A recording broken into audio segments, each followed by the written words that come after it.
তো 2 ঘন্টা পর আমি ফিরে এলাম। তো তরমুজের ভিতরে আমাদের যে ফুড কালারটা মিশে গেছে কিনা এটা আমি কিভাবে চেষ্টা করবো, যেহেতু তরমুজটা পাকা তরমুজ।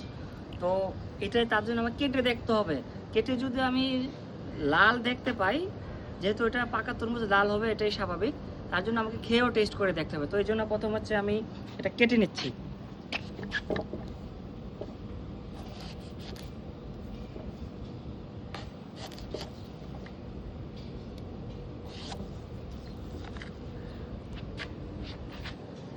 এই দেখুন এটা আমি কেটে নিলাম।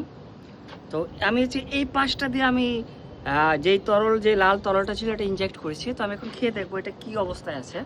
তো এটাতে আজও পরে কিনা, সঠিকভাবে মিশেছে কিনা এটা দেখে বোঝার উপায় নেই। এখানে আমি যে 100 ml পানি ইনজেক্ট করছি এটা দেখে বোঝার আসলে কোনো উপায় নেই। যেহেতু তরমুজটা লাল, ওইটা বোঝার উপায় নেই এটা লাল হয়েছে কিনা। তো আমি খেয়ে দেখি, আশেপাশেও আমি খেয়ে দেখবো। যেহেতু এটা লিচি ফ্লেভার, আমি খেলে যেহেতু এটা লিচি ফ্লেভারের একটা ড্রিঙ্কস তো বা ফুড কালার, তো আমি খেলেই বুঝতে পারবো এটা প্রপারলি ডিসপার্সড হয়েছে কিনা ভিতরে। তো আমি খেয়ে নিচ্ছি, ডান হাতে খাচ্ছি।